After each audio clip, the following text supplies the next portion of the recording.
नमस्कार, अनुज किचनमध्ये आपले स्वागत आहे। दिवाळी काही दिवसावर आली आहे। फराळ बनवायची लगबग घराघरामध्ये सुरू झालेली आहे। आपल्याकडे दिवाळी पदार्थ विकत आणण्यापेक्षा घरीच बनवण्यावर गृहिणी भर देतात। आपली मदत अनुज किचनही काही पदार्थ बनवण्यात करणार आहे। प्रथम आपण करंजा बनवायला घेणार आहोत। आज करंजी बनवण्यासाठी अनुज किचनमध्ये माझी आई सुमित्रा क्षीरसागर आपल्याला खुसखुशीत करंजा बनवणे शिकवणार आहे। आई सध्या अहमदनगर जिल्ह्यातील श्रीरामपूरला असते। आपण माझ्याबरोबर चला करंजा बनवायला।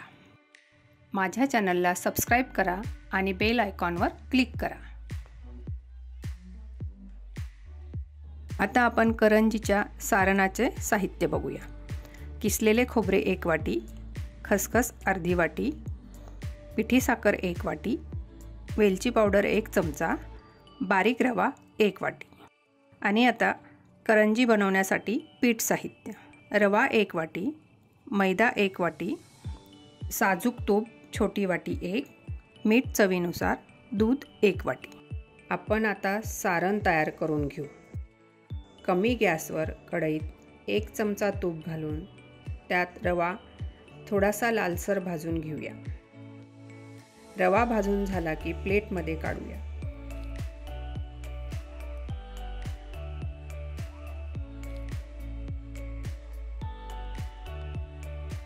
नंतर खसखस भाजून घेऊ।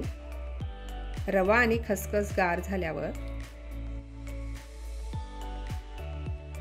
खसखस, रवा, खोबरे, पिठी साखर,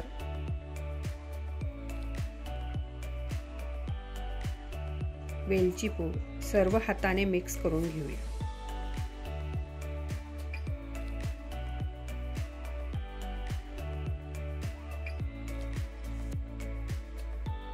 आपले सारण तयार आहे करंजीमध्ये भरण्यासाठी। आता आपण करंजीसाठी लागणारे पीठ भिजवून घेऊया। एका प्लेटमध्ये 1 वाटी रवा आणि अर्धी वाटी मैदा मिक्स करून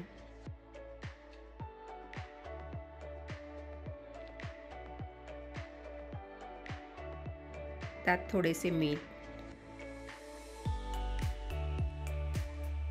थोडेसे गरम तूप करून मिक्स करूया आणि थोडेसे दूध घालून पीठ छान मऊसर मळून घेऊया। पीठ थोडा वेळ तसेच ठेवूया। आपले सारण आणि पीठ दोन्हीही तयार आहे। सारणामध्ये थोडेसे दूध घालून मिक्स करूया।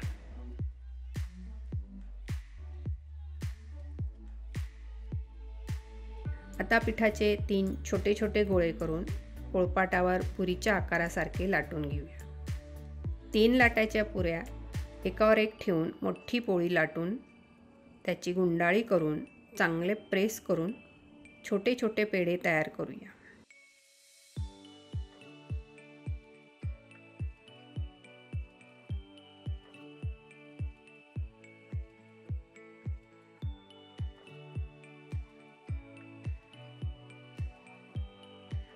एका पेढ्याची छोटी पुरी लाटून त्यात 1 चमचा सारण भरून पूर्ण भाग चांगला प्रेस करूया।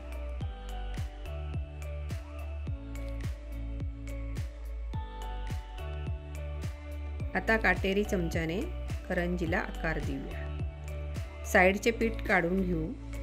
अशा प्रकारे करंजा बनवून घेऊया। आता गॅसवर कढईत तेल किंवा तूप गरम करून गॅस कमी करून करंजा तळूया। करंजी थोडीशी सोनेरी कलरवर तळून घ्यायची।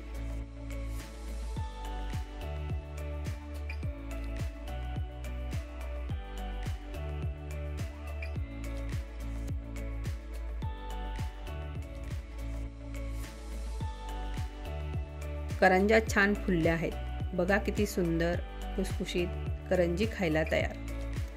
तुम्ही माझ्या आईच्या हातची खुसखुशीत करंजी नक्की करून बघा।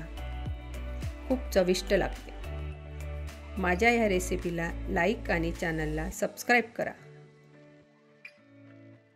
आपल्याला दिवाळीच्या खूप खूप शुभेच्छा। लवकरच आपली भेट नवीन रेसिपीसोबत. हेल्दी खा आणि खुश रहा.